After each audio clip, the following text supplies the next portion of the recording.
ये तो अपने आप हो ही जाएगा, ऐसे विद्वान है। अब ये लोग ऐसे हैं जिन्होंने ऑटो पायलट मोड पे सरकार चलाने का या तो रिमोट पायलट पर सरकार चलाने का उनको आदी है, इसलिए वो कुछ करना धरने में विश्वास नहीं करते हैं।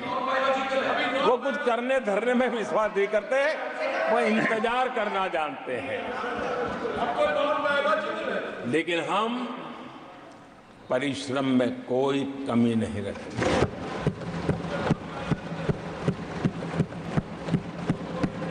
आने वाले वर्षों में पिछले 10 वर्षों में हमने जो किया है उसको गति भी बढ़ाएंगे, उसका विस्तार भी बढ़ाएंगे और गहराई भी होगी, ऊंचाई भी होगी और हम इस संकल्प को पूरा करेंगे।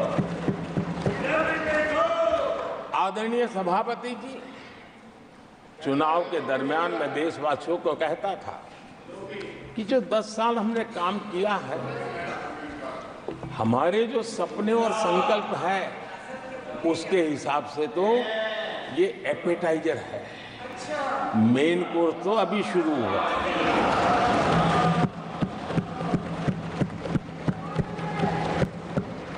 आदरणीय सभापति जी,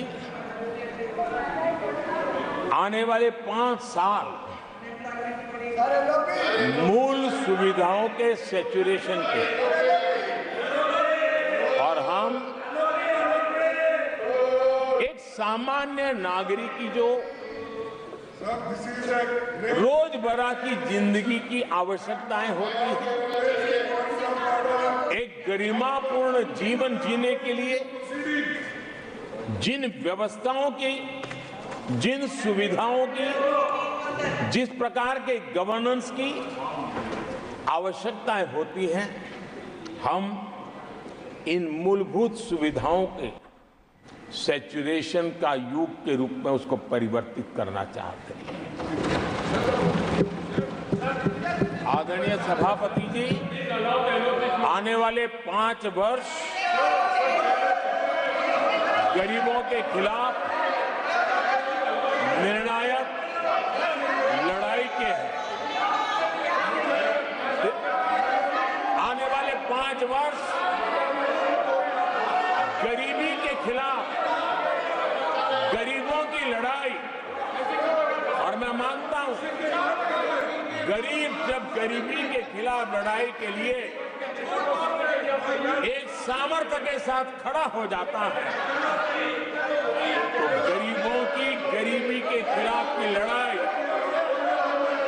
सफलता को प्राप्त करती है। और इसलिए आने वाले 5 साल गरीबी के खिलाफ लड़ाई के निर्णायक वर्ष है और यह देश गरीबी के खिलाफ लड़ाई में विजयी होकर के रहेगा। ये पिछले 10 साल के अनुभव के आधार पर मैं बहुत विश्वास से कह सकता हूं।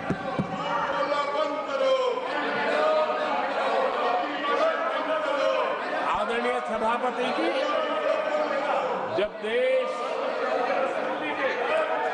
दुनिया की तीसरी बड़ी इकोनॉमी बनेगा तो इसका लाभ, इसका प्रभाव जीवन के हर क्षेत्र पर पड़ने वाला है।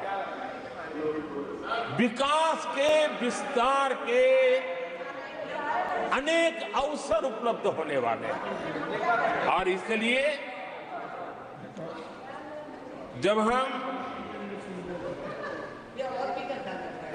दुनिया की तीसरे नंबर की इकोनॉमी बनेंगे तब भारत के हर स्तर पर सकारात्मक प्रभाव तो होगा, लेकिन वैश्विक परिवेश में अभूतपूर्व प्रभाव पैदा होने वाला है।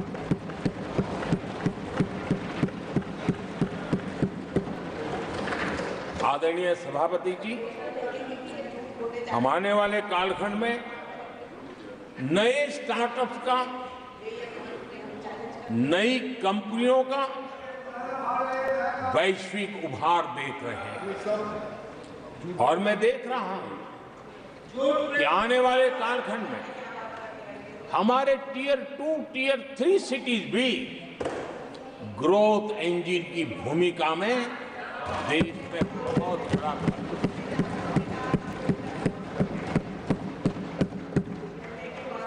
आदरणीय सभापति जी, ये शताब्दी टेक्नोलॉजी ड्रिवन शताब्दी।